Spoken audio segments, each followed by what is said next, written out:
Hi, I'm Linda Eastburn, and this is Intuitive Journeys.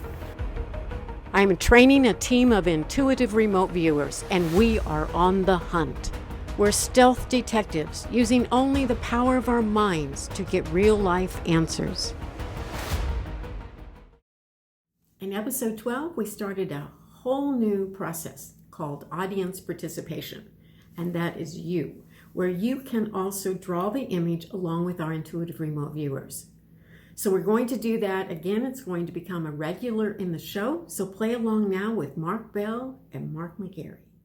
We have a brand new segment to the show. So I want you to write down image number 2157 on your form, and today's date and your name. Okay, what is the date today? Is it 24th. 24? Mm-hmm. Okay. What was it? Case what? It's 2157. There's an image in here. And if you remember back when we first began doing this process, we had images in envelopes. Well, we've added a new feature to the show, and the audience, you out there, will be able to play along. So we're going to draw the picture, and then at the end of the show, we'll let you and everyone else know what the image is, okay? So just have at it. Mary, Dylan, and Tiffany are working on a remote viewing session of a place that we can later on drive by, see if we actually remote viewed it correctly. 9447 is a location, a place. I want you to get everything. It is an outdoor location, so you don't have to look inside any place. Just get the outside atmosphere at 9447.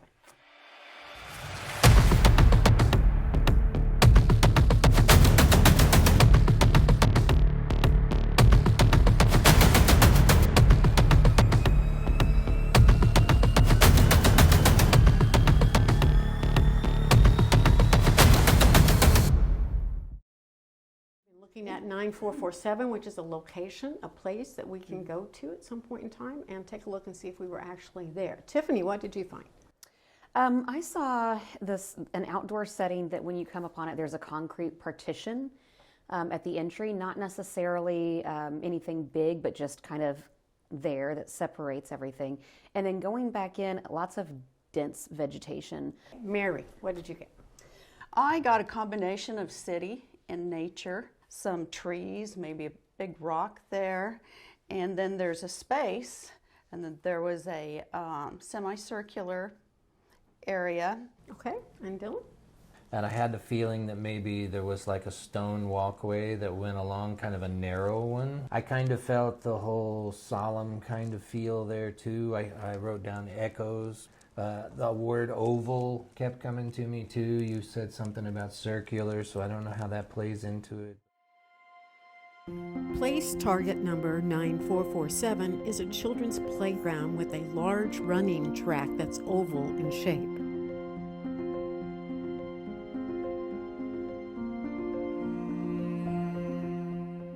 There's that big track, that is oval.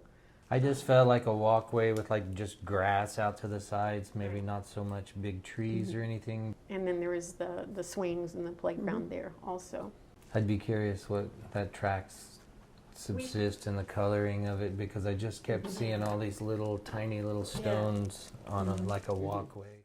They all three got some elements of the playground area, but nothing specific enough to call it a playground.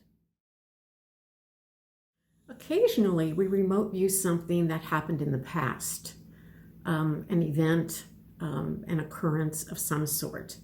And when possible, we go visit that location and really right there on the spot sense what we feel about whatever happened at that location. Our next target is one of those historic events that I placed in front of the remote viewers to take a look at. We have target number 1116. This is a historic event that happened, and I want you to describe as best you can what this event was and just get as much information about it as you can. It's a historic event happened. Okay. That's It's pretty called broad. remote viewing, Mark. We've been working on target number 1116, and Mark, what did you get? I came up with the movement of the Indian Nation, the Trail of Tears. They had to endure leaving their homes. Wow. And you? Something like the Donner Party. They were trapped in the snow and had to resort to cannibalism. That's why my little guy's holding an arm with a bite out of it. And what were the emotions? What did these people experience? Oh, depression, fear, self-loathing, isolation, impending doom. And in yours, what were they? Anger, fear, distrust. All kinds of things, right? Okay. Well, actually, it was a Trail of Tears.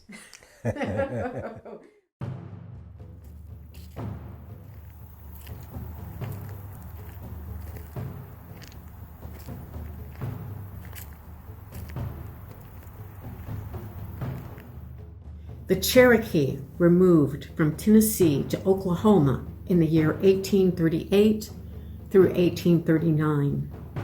More than 15,000 were forcibly evicted from their homes.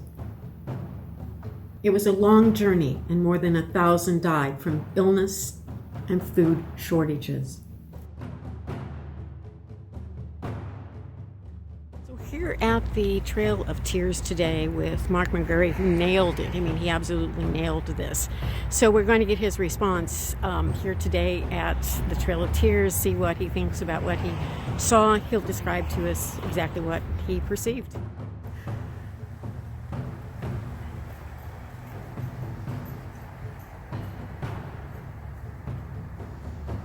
Why do you think you got the Trail of Tears so accurately?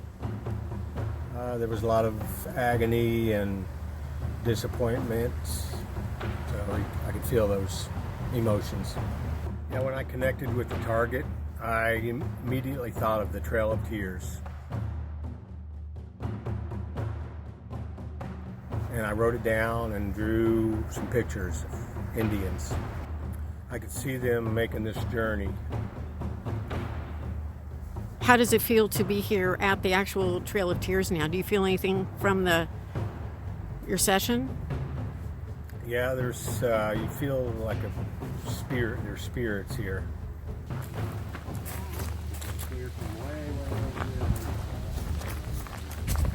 I feel like I'm being pulled down.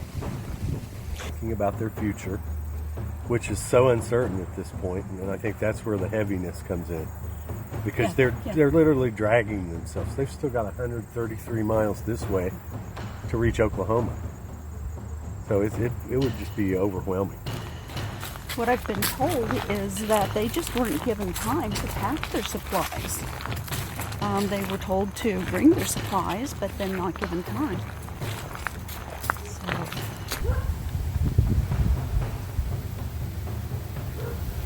I'm going to just wrap up. There was fatigue, there was thirst, there was hunger, coughing. I don't know what that was from, but you can only imagine, depression. Quiet. It became very quiet as they were walking.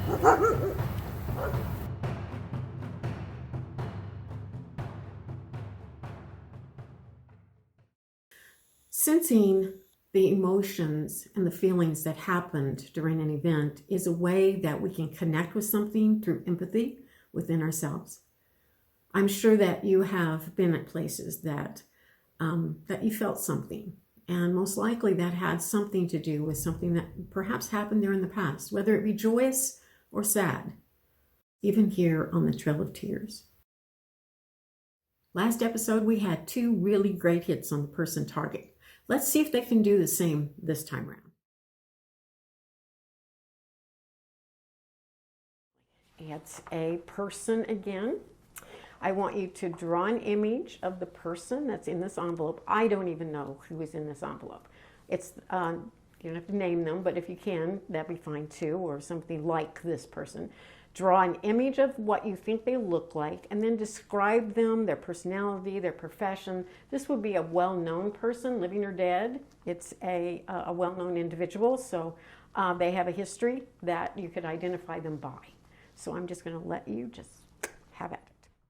We are back to do our summary of 8794, which is a person. We've been looking at what the person looks like, what they've been known for, why they are famous, and why we should know them at all. Kristen, let's start with you. Okay, well, the first thing that came to my mind was George Washington. White rolled hair, and the characteristics were obviously male, founding father, serious and political. And when I drew the picture, though, it looks nothing like that. So Was that because you can't I'm draw? awful drawer. Like, I'm really awful. But that's at it. supposed to be George Washington. Well, yeah, but it looks very feminine. So I'm not sure. Now I'm really confused. But Well, you that's got the little curls. that's the main thing. It was hair, just right? the wig was what I was going for. A white wig, right? Yes. Yeah. the Okay. white So wig. that's kind of what you see. A Yeah. male historian, George Washington, during that time period. Okay. Jeremy, what did you get? I got Maya Angelou, and so earrings, cheeks, white hair, poetry, big speaker, activist, bright colors. Okay. That's a male. No, that's That's a a female. female. Okay. I'm sorry, I couldn't understand what you said. Maya It's a female, an activist, and Poetry. poetry. Okay. I don't know a Speaker. single speaker. They're always speakers. Okay, but nothing more professionally a speaker of some sort. Yeah, activist and speaker. An activist, a political activist, or a Yes, of course. okay, a political activist female. She says Maya Angelou. Yeah. Oh, yes, okay. Well, let's take a look and see what we have. We have Marilyn Monroe. Oh, God. Well, not quite as good as last time. Einstein was just a little bit easier for some of them than our Marilyn Monroe target was this time. So, how does one become a better remote viewer? One of the ways is to learn how to move beyond yourself and be a little less self-absorbed. When I first started learning this, I did not know how to harmonize empathetically with another human being in complete harmony with them. It took a while for me to learn how to do that. But it's the point of where is your focus. If your focus is always upon yourself and your own self-interest in your own personal space, then it's going to be very difficult to harmonize with something outside of yourself, because the individual you perceive yourself to be sort of dissolves when you become as one with something that is beyond yourself. And the concept is really the only thing that dissolves. It's just a perception of who you are. It's a perception that you are so very self-contained and absent of everything else that is within scope of the universal mind. But once you're able to move past yourself, let go of the ego, let go of your self-identity slightly, move into that larger space of universal mind, then you should be able to harmonize with most anything and everything. It's helpful to learn empathy with people and things around you, with your animals, with just the space everywhere. By empathizing with that, you can take yourself out of your personal reaction and put it in someone else's shoes, so to speak. Be able to perceive from their point of view.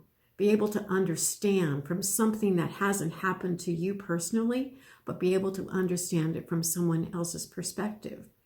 And oftentimes, when a piece of information comes through, which we're always connected to universal mind. It's always sifting through. But sometimes when a remote viewer, and we've observed this on the show many times, they'll get something one time, but think to be completely off for the next 10 or so remote viewing sessions. And the reason is because they've picked up on a slight little inkling as it comes through, but they haven't quite learned yet how to let go of their own ego, their own self-identity, and merge totally and completely with the target for just long enough to perceive that information, then bring their thoughts back to their own individual identity, their own personal ego, and be safe and comfortable in their own shoes. That's part of the goal of the class, is to teach people how to get to that level, of just completely harmonizing with something else, whether it be a koi pond or the Trail of Tears, or whether it be a little frog in a box or a person that's been famous. We're practicing with all of these things, and I hope you're practicing along with us. But it's fun to do. We try to make it a fun show. It's fun to do, but it's also a little bit of work to try to get there. Okay, this is one where we're going on a treasure hunt. I have hidden somewhere in this house. It will either be in this room, the kitchen, or the family room. And it is a clear glass ball. And I need you to tell me, first of all, which room of the three is it in? And then where can I find it within the room? What is it within? What is it under? What's containing it? Whatever. Describe it by texture, describe it by color, describe it by anything that you can describe it in the room. Okay, so first of all, which room is it in? And then where can I find it within that room? We are back to class, and everyone has attempted to find the glass ball that's somewhere in these three rooms. 2569, is that what it is? 2569. Okay, Jeremy. In the family room, it's in a plant in a round pot. Okay, Drew. And I have in the living room, it is on a stand with the ball on top of it. And the stand is some type of metal, maybe bronze or black metal. And what is it near in there? How would I go in that room and find it? You would probably need to take a U-turn up here, go in and walk straight back to that wall. Okay. The far wall. Okay. And so it's somewhere On that far wall. I think it's on the far wall. Okay. I was torn between here and in there, but I had never seen in there, and so I have no idea. But I picked this The one. point of remote viewing is we never know our targets, even though we're at our target site. The point of remote viewing really is it doesn't matter if you're there. Because if you're actually using remote viewing, it's your intuition or the remote viewing skill that gets you the information, not your logical 5 senses that you're using in real time. So, that being said, I know it is really hard for us to get into remote viewing because we're so accustomed to using those 5 senses in logical real time to discover things. The impression I got was living room area, mostly living room area. You're talking about the This family one. room and this room. This is actually the dining room. Okay, well. Yeah, we're at the dining table. Oh, that's So interesting. that's I the wonder if family that's room. why I was confused. That's the 'cause I'm family like, room and that's the kitchen. I'm like, yeah. but it feels like I couldn't decide between dining room. I was like trying to get him right, but I was calling this a living room, but then maybe it was a dining area. And how would you get me to that? If you were going to tell me and guide me to get to that glass ball. The picture I drew was a wooden stand, like a small stand. Like a chest or No, like a table. More like a table? A table stand, a so it has a wooden top, table? it has 4 legs, and then it also has a smaller, shelf, not a shelf, but like a kind of a shelf underneath. Is it drawers Open. or is it open? Open. It's open, okay. And I kept seeing like square or rectangular objects. Any color? Not that I wrote down. Except Brown. Brown Wooden. shelf and rectangular objects around it or close to it? Yeah, around it. So like I got one like maybe right by the stand, maybe on the same shelf that the ball is on. Okay. Maybe one like either a book or a box, something rectangular that maybe it might be sitting on, or a rectangular object beside it. And no colors at all beyond that? Mm-mm. Okay. Any textures? Just kind of got hard and like wooden or book or booky or that's what I got. Very good. Okay. Are you ready to Good. know? I mean, I know where I hid stuff, so it is in this room. So, Kristen, wishy-washy as she Right. was, maybe right about that, right? Okay. It is on the shelf behind you, which is an open shelf. It is inside a box, which is right here. Okay. There she is. Okay. Yeah. Okay. Yay. Okay. So there's my. And so I kept trying to encourage you to say it's in a box, but we Well, I didn't got- really get it was those words like- out of your mouth. It was a rectangular thing that maybe it was on top of. Yes. so- Yeah. Okay. Kristen's new, but I think she's off to a really good start. Well, it's that point in time in the show where I do a session for someone. And this time it is a woman who wants to improve her relationship with her daughter. So with permission from both the daughter and the mother, I'm going to see what I can see that might help the two of them.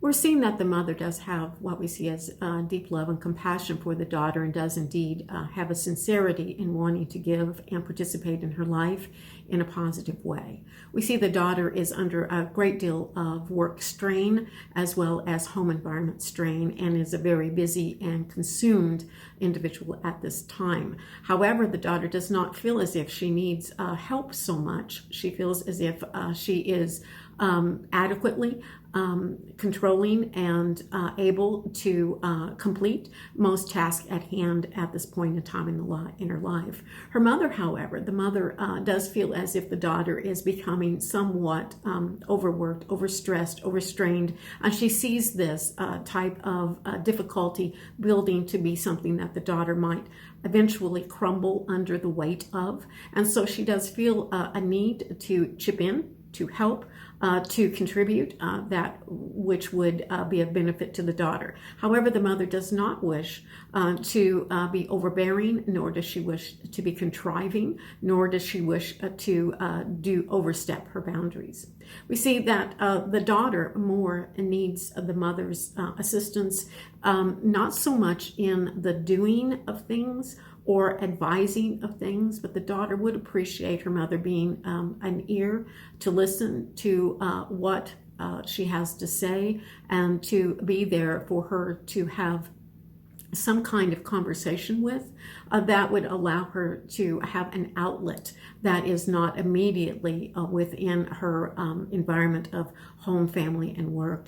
We do see that the mother has some difficulties with this. She does like to advise more and speak more than she likes to listen, but we do see that she can and she will if she feels like this is the benefit to her daughter, because we do see deep love, we do see deep compassion, we do see a deepness and a love that will contribute to her daughter in whatever way she possibly can. But we do see that this is the one area that would be of most benefit, would be for the mother to certainly begin to address the silence in which that she can offer her daughter, where her daughter might have an outlet with one who loves and cares. And we do see that the mother then can take that input that the daughter does give to her and enable her to have more of an understanding of where the frustrations lie within her daughter's life.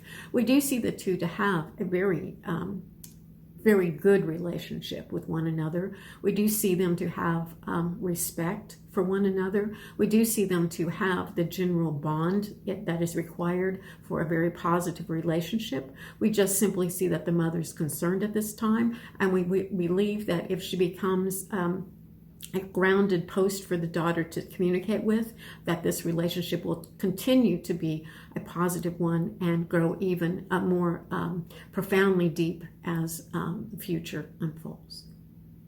I hope this helps, and see a lot of love there. So I think that two of them can definitely make this a very positive relationship. Sometimes we just have mysteries in life that we can't explain, and we want some kind of clarity. And even though it is known that these remote viewers will not be able to get all of the clarity needed around this next subject, it's still nice to just have food for thought and some other ways of viewing a mystery that you might have in your life.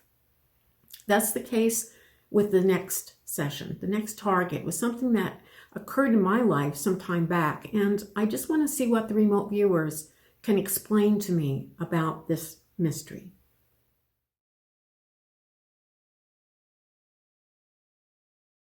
This is a mystery from my past, and we probably will never know exactly an answer to this.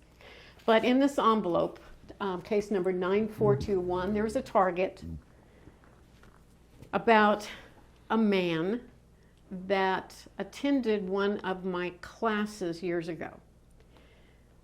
He revealed a lot of information that was a little mysterious and questionable. He seemed like a very straightforward man, however. He didn't seem like a man that you couldn't trust, or seemed a little odd. He didn't seem like that kind of a person.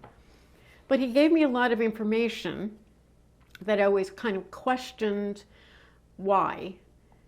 And then he suddenly just disappeared. Literally, his phone was disconnected the next day after he gave me all of this kind of strange information. So in my mind, I have always wanted to know, why did he show up? Why did he give me this information? And why did he suddenly just disappear off of the face of the earth? So have at that case and see what you can get for me.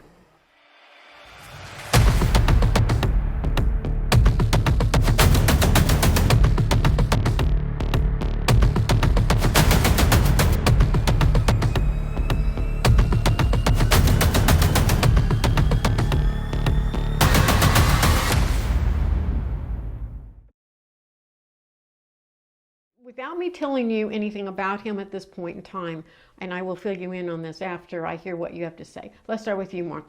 Who was this guy and what was he doing there? I think he was trying to give you a message from the past, but I'm not sure if you've had a result from it or something changed when you got that information from him and you did something different, or I'm thinking it's a message somebody was trying to give you. Okay. Sid? I see that this man was not entirely as he seemed, not necessarily in a bad way, but in difficult circumstances, in a difficult circumstance, you know. He was prone to disappear and had before. Very little had to do with you. However, this sharing he did ramp up his anxiety. Okay. Okay. David? Okay. First, I wanted to see if this was a real person or not. You know, sometimes Yes. Things can pop in and they're not, and he was. Actually, what Sid said is very much on what I got as well. But this guy was, he was getting information in either psychically, mentally, or something, but it was illusionary. In other words, some of the stuff he told you was correct, but some of it was kind of just out there, not really. His intentions were good, though. He wasn't bad or had any bad intention toward you whatsoever. And after he went home after that, and because it wasn't like he was mentally unstable, but he just had weird thinking process, weird ideas, and things kind of came into his mind that he took quite literally and quite seriously. And so he felt like that he should move on, he should disappear, and he's still somewhere in the general area, but he moved and changed his phone. So Okay, we'll leave it running. I'm not sure how much of this will make its way to the actual show, but I do want to fill you in on kind of what happened. He was in a class that I was teaching. We met weekly. We had a really large class, so we did extra practice night on Sunday nights, and he showed up this one Sunday night as the only extra person there. So it was just my husband and I and this man. That was it. And he started asking questions. He'd always ask questions through and it was a hypnosis class is what I was teaching, but he'd always ask questions about mind control. Through, you know, a lot of his questions were about that, and I really wasn't well versed with mind control. So this night, it was just the three of us, and he started telling me some things but he would like sort of start there and then back off, and then start there and kind of, you know, like he was hesitant to really, really open up. But it was all about mind control. And what he told me was that he had moved to the East Coast as a younger man out of college, or went to college there, maybe, I don't know. But he met a woman and married her, and she was from old money, really deep pockets, old money in the East. And they were part of some organization, not sure what organization, but some part of an organization that you went through levels and you made it through the ranks. But because of his connection with his father-in-law and his brother-in-laws and all this, they just kind of moved him up to those levels very quickly. And they used him as kind of the projection person, whereby he would receive these mental impressions, and then they would kind of test to see how he responded to them or whatever. But he had long since been divorced, moved. Now, that was in an esoteric way? Yes. Okay. Yes. It was very deep and very long, progressive, moments because, of his receptivity to this kind of mental thing. But since then, it had long passed, divorced, disconnected completely with that organization and that family, and he was now living back in the Midwest. But he was continuing to receive these kind of unusual, bizarre messages. He would receive impressions of news headings and to see how he would respond. But that's what would happen when he was in this organization. They would send, blast out different types of messages that would be like headlines of newspapers to see how people would respond to it. He also was seeing UFOs. And he believed that that was also a projection, a mental projection from this group organization. So he was having all of these experiences now, and he wanted them to stop. He didn't want this mind control to still impact him. Now, at one point, and it was interesting that what Mark said, at one point, because I'm not the kind of person that generally gets too carried away with people having ill intent toward me. I'm just not paranoid that way, and I just don't think in that term, and I just have never had a threat in my life about much of anything. So at one point during this evening where he was kind of telling me stuff and then backing off of it and telling me stuff and backing off of that, at one point I actually had the thought, I'm not sure if he's here telling me about this and warning me about something, or if he's actually here for the purpose of gaining more of a sense of control over himself and kind of deprogramming himself from this mind control program that he felt like he had been initiated in at an earlier point in his life. So that's kind of the story. But then he left. We had class a couple days later, called, and his phone was completely disconnected, completely disappeared. So that was it. Okay, so now you have that story. Now, how can you put this in with what you saw and tell me if there was anything else, David? That actually fits very good with the aspect that I picked up, that he had illusions in the sense that he was. I was having this kind of a hard time coming up with the right word for what it was, but if he was being manipulated,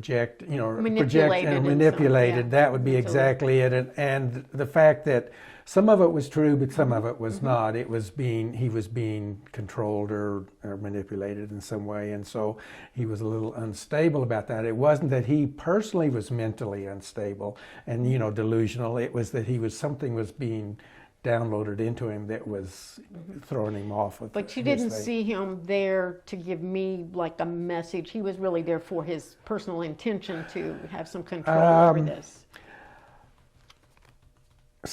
A little bit of both. It was kind of a warning by example for you to see the potential out there of being projected, something being projected toward you as you're mentally trying to open up to something.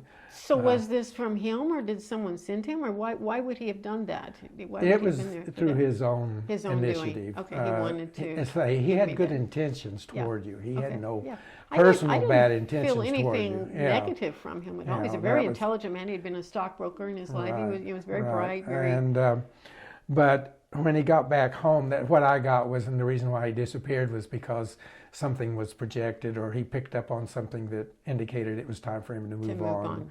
And maybe it had nothing to do with you personally. It just it was something that he needed to move. And Sid, anything else come in after you heard the story? Well, I'd scratched out a word and put anxiety. Yeah. The word I scratched out was paranoia. And once again, I didn't write it, but what I was writing, that paranoia, I was thinking there's mental illness involved.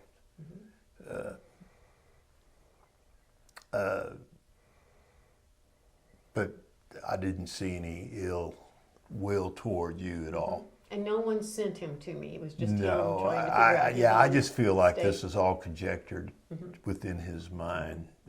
I misfollowed your when you said mind control early on in your synopsis. I was thinking that he was there to control others, not necessarily his own. No, he was the receptive one to that, and just felt like they were still in charge of his mind. Yeah. That's where he was in his own thinking. I'm glad you said stockbroker, because I saw this guy as being very highly intelligent and he's highly brilliant. functional in life. Yeah, But very much so. But afflicted.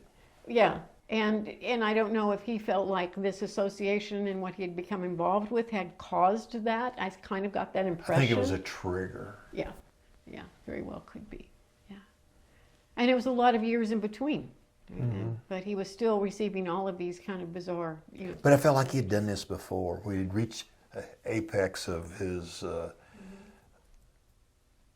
situation, and just shut down and start over, reboot.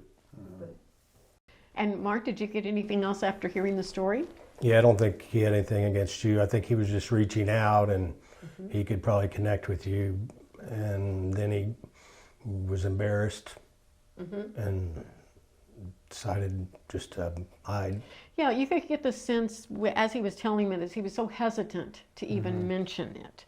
Of course, at the time I was teaching hypnosis, and as you know, you can get some really very bizarre, strange people out on a limb with a lot of the things that I teach. So it's not uncommon to have unstable people around.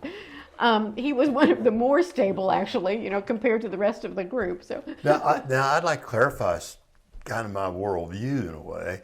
Is I don't look. A lot of times I look at mental illness as being a portal. Oh, it could be. It may very well be. It doesn't mean that it's an illusion or it's not real. Yeah.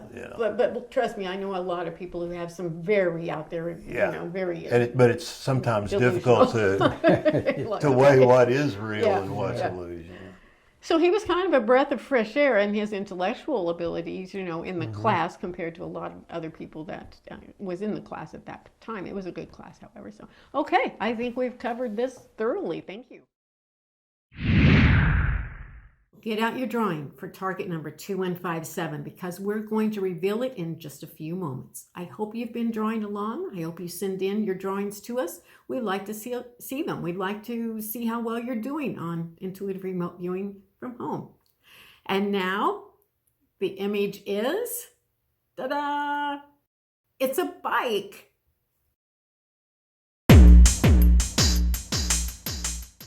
And now it's time for our recap. We had several really good sessions this time round. On the image of the bike, Mark McGrary and Mark Bell both got elements of it, declaring it to be some type of an automobile. Mark McGrary even drew the wheels to the bike, but then changed his mind and turned it into a frog. The playground was somewhat accurate, but not accurate enough to actually call it a playground. But there were some elements there that were correct. Now, the really big hit, the number one hit this time is Mark McGrary. He called the Trail of Tears right out of the box.